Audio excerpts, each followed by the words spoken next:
is the Marvel Legends series, Guardians of the Galaxy Build-A-Figure Mantis. Now, this is the Build-A-Figure for the second wave of the Marvel Legends Guardians of the Galaxy figures for 2017. I was surprised that this was the Build-A-Figure. I was expecting it to be Ego or something else because it's a very small figure and I thought she'd be one of the figures. But apparently Hasbro doesn't think that the figure will sell on its own. That needed to be a Build-A-Figure.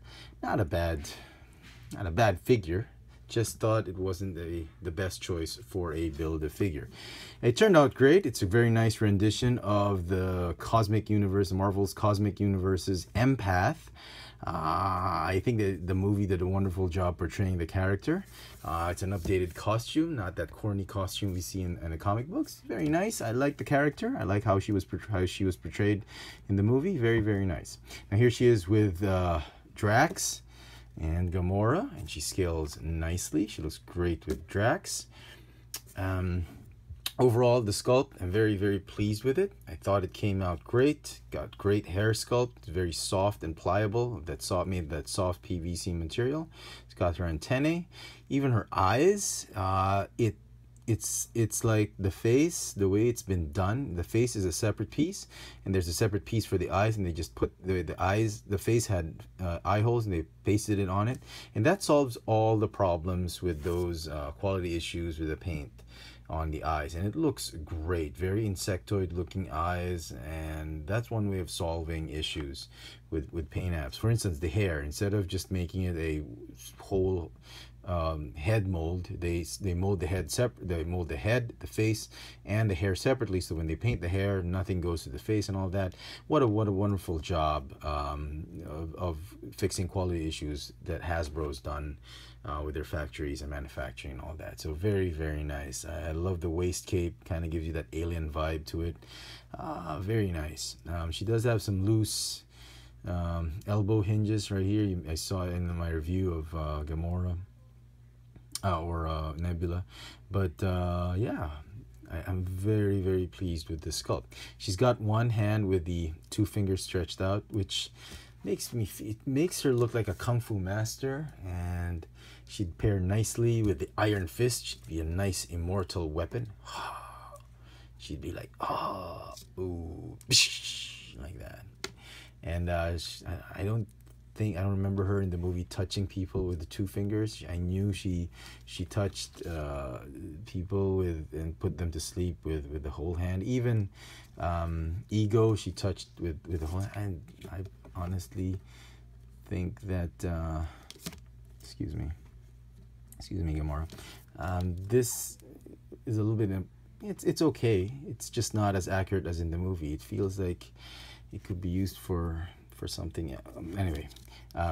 Okay, so there you go, folks. It's a great sculpt, a great figure.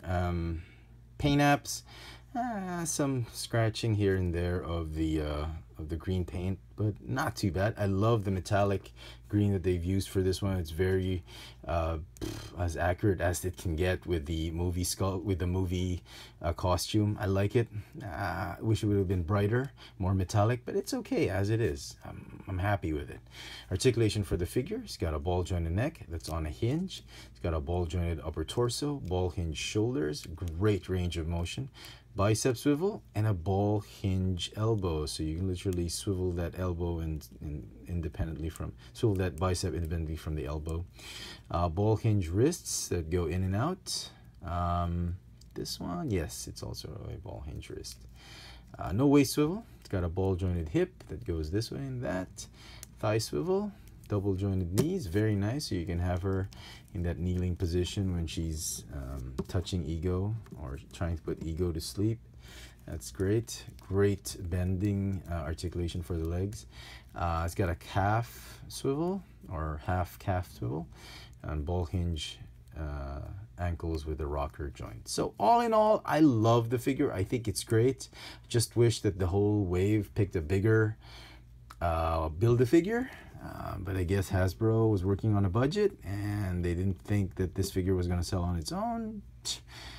I'd buy it if they sold it on its own. I thought she'd be integral to the cast. I think she'd be a great member to the team, and I think based on a lot of fans' reaction to how she was portrayed in the movie, I think we'd see her around again in the third movie, or who knows, in Avengers 3 or whatever. I think she's a great character, and I think collectors will want her. So there you go, folks. She gets a I'd like to say a 10 out of 10.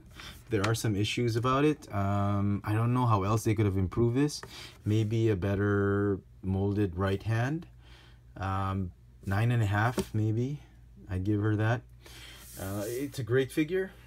If you can build the whole set, you can. I'm sure she's available online or on eBay or on secondary markets as a build-a-figure piece sold separately, individually from the other figures. But the entire wave is not too bad. Half the figures are keepers, the other half, well, only for the hardcore collectors.